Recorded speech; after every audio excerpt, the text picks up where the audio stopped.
नमस्कार, मी Neha. Deshonnati news bulletin मध्ये आपलं स्वागत आहे. जाणून घ्या आतापर्यंतच्या ठळक घडामोडी. गोंदिया जिल्ह्यातील गुन्हेगारांच्या मुसक्या आवळण्यासाठी पोलिसांनी मोहीम हाती घेतली. या अंतर्गत काल गोंदिया शहरातील सावटवाडी येथील महानंदे यांच्या घराची झाडझडती घेतली असता लाकडी दिवाणमध्ये कारतूस व पिस्तूल सापडली. विनापरवाना शस्त्र बाळगल्यास प्रकरणी सुमित विनोद महानंदे, भूपेंद्र विनोद महानंदे या दोन भावंडांना अटक करण्यात आली. गंगाखेड पोलिसांनी उतरविला बुलेट राजाचा रुबाब. कर्णकर्कश आवाजाच्या 57 सायलेन्सरवर फिरविला बुलडोझर. छत्रपती संभाजीनगर जिल्ह्याच्या अडगाव परिसरातील मंडळामध्ये शेतकऱ्यांच्या पिकाचे नुकसान झाले होते. त्यावेळी पीक विमा लवकरात लवकर मिळेल असे आश्वासन देण्यात आले होते, परंतु अद्यापही पीक विमा शेतकऱ्यांना मिळालेला नसल्यामुळे आज चोल मंडळ फायनान्स विमा कंपनी समोर अडगाव येथील शेतकऱ्यांनी टाळ वाजवून आंदोलन केले.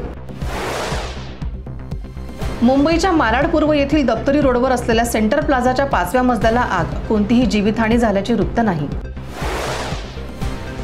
सध्याचे केंद्र सरकार 420 सरकार आहे. या 420 सरकारला बहुमत प्राप्त होत नसल्यामुळे अनेक पक्षांचे नेते फोडून आयात करण्याचा प्रसंग भाजपवर आला आहे. काँग्रेस पक्षाचे प्रदेशाध्यक्ष नाना पटोले यांची घणाघाती टीका.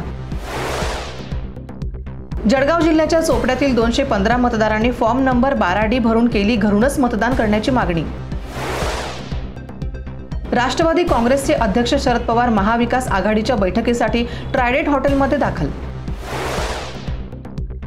विद्यमान खासदाराने 5 वर्षात कोणत्याही प्रकारची विकास कामे केली नाहीत. शेतकरी आत्महत्या, मेळघाटमधील कुपोषण, विमानतळाचा मुद्दा मार्गी लावला नाही. वंचित उमेदवार प्राजक्ता पिल्लेवाण यांची नवनीत राणा यांच्यावर टीका.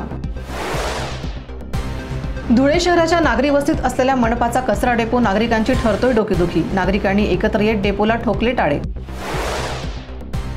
भाजपा प्रदेशाध्यक्ष चंद्रशेखर बावनकुळे यांनी आदर्श आचारसंहितेचे उल्लंघन केल्याचा आरोप काँग्रेस प्रवक्ते अतुल लोंढे पाटील यांनी केला. याचबरोबर हे बातमीपत्र संपलं. पुन्हा भेटूया नवीन घडामोडींसोबत. नमस्कार. ठळक घडामोडींसाठी देशोन्नती न्यूज चॅनलला सबस्क्राइब करा आणि बेल आयकॉन प्रेस करा. मुंबई, पुणे, नागपूर, मराठवाडा असो का विदर्भ, राजकीय, सामाजिक, शैक्षणिक क्षेत्र असो का क्रीडा, सर्वच घडामोडीचे विश्लेषण पाहायला विसरू नका. फक्त देशोन्नती न्यूजवर.